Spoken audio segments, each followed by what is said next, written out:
Hi Virgos, welcome to your reading.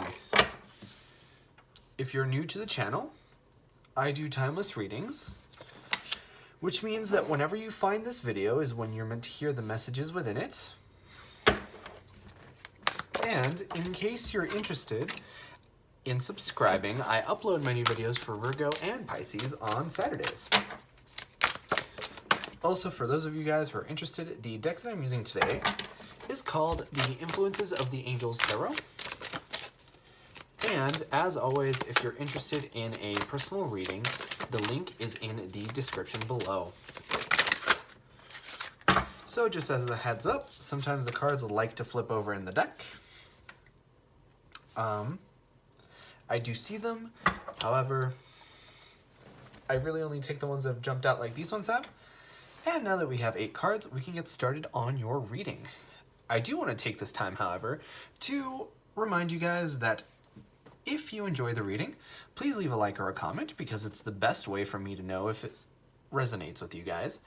But your overall energy here is the Ten of Cups.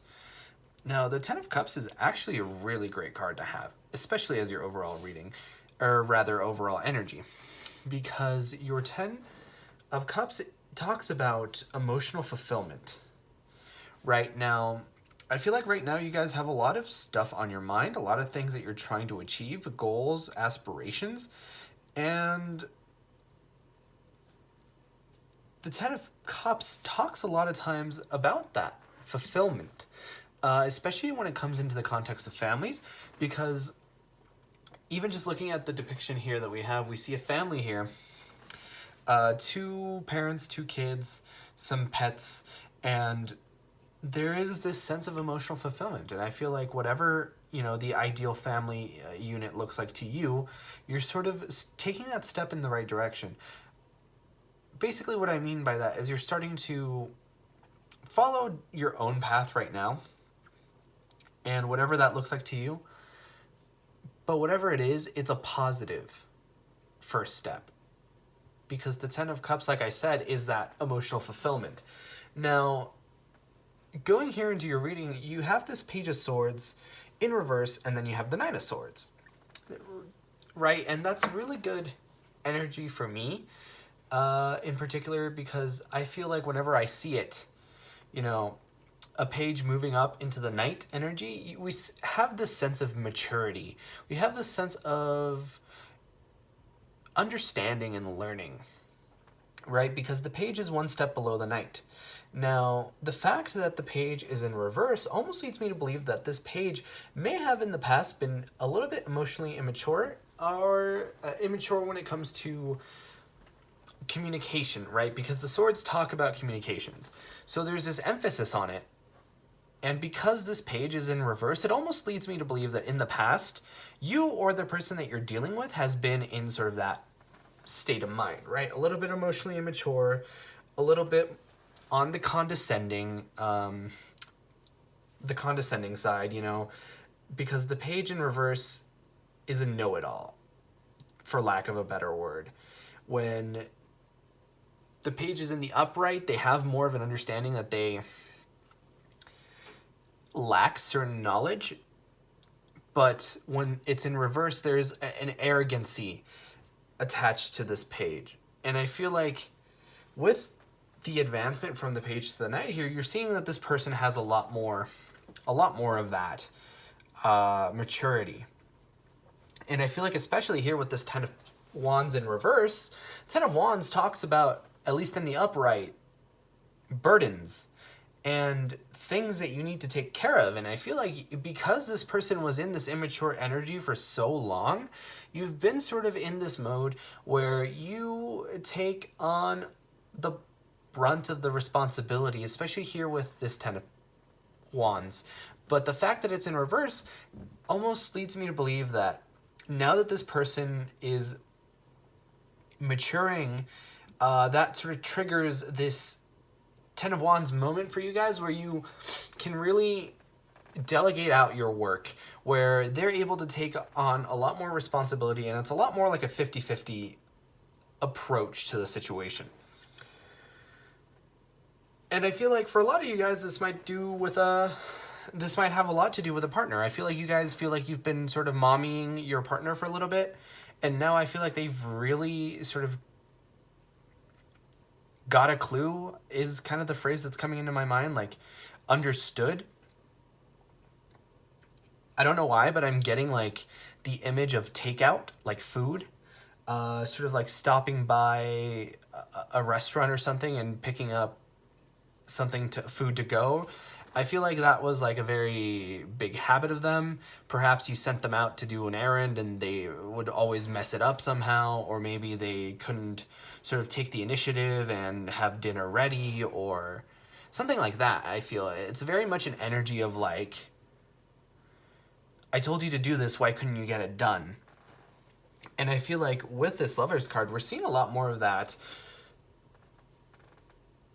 sort of 50-50 split where you can rely on your partner and they can rely on you, right? I feel like it was too much of them relying on you, and now you're sort of entering this period here where, because both of you can rely on each other, there's a lot more happiness, especially in the home. Especially if you guys, like, I'm getting very clearly that there's an image here of like perhaps two people living together, and maybe you guys moved in with them and it's still like early in the living together process, and you're kind of getting adjusted to each other, and things were a little bit difficult in the beginning because of your living styles or something. That's definitely a very, very big aspect that's coming through here. And even if you've like been together for a long time, or even if you're not even at that stage yet where you're living together, there's like this sense of like their disorganizedness is really getting on your nerves, and I feel that here. And especially here with the Six of Swords, that's a good sign. I feel like you guys are really moving away from this energy of them being so disorganized because like there's like different ways of sorting clothes or whatever, and then there's like disorganized to the point where they can't function. And I feel like that's the point where they were at, because we have the Devil card here. And the Devil card talks about being trapped or confined, right? It's very interesting when you see the way the Devil card is depicted in every tarot deck. It's one of my favorite cards to look at just because there's so many wide representations of the Devil. A lot of the representations focus heavily on sex or addiction or some kind of entrapment or any of those kinds of elements, right? And this one in particular to me feels like it's that feeling trapped, that feeling unable to like go about things in a way that's easy, fun, concise, succinct, you know? And I feel like that was coming from their sort of disorganization issues. But now they're walking away from that. They're moving with this Six of Swords. And here with this Two of Pentacles, they're learning to sort of balance things, because I feel like there's a certain level of comfort that they had sort of living in their mess. And it doesn't need to, I've spoken a lot about like a physical mess. That's like the image that I'm getting is like a messy apartment. But I feel like for a lot of them also, it might have to do with like just being adult things, like going to the DMV and getting their license plate renewed or whatever, right? And I feel like now that they've been with you, they're sort of like in this mode where it's like, I got to get my act together or else Virgo is going to leave me, right? And I don't think it's that extreme yet, but I feel like it's definitely in a point where this person wants to get organized, especially for you, because there's this balance here, right? The Two of Pentacles to me talks about balance. So I feel like they're in a mode where they're like, well, I want a 50-50 relationship where I can give and take. And I feel like this may have been an issue that was sort of hidden under the waters because it didn't really ever come up until now. And I feel like now that you've really gotten to the bottom of it and addressed whatever this issue is, you're ready for a new beginning, because we have the Ace of Cups here and we have the Ten of Cups here. So those are very powerful energies in love. But on top of both of those energies, we have the Lovers. Now, the symbolism of the Lovers is pretty straightforward. So no matter how you slice it, there is powerful, powerful love energy here. It's just that you had to sift through all the mess on top to get there. And I'm feeling it very strongly for you guys. And that was your reading for this time around, Virgo. If you enjoyed, please consider leaving a like or a comment. It really helps out the channel, and personally, I really like to know if these readings resonate with you guys. But like I said before, I upload my new videos for Virgo on Saturdays. But in the meantime, you guys are more than welcome to watch any of my other timeless readings that I have up on the channel. And with that being said, I hope to see you guys next time for your next reading.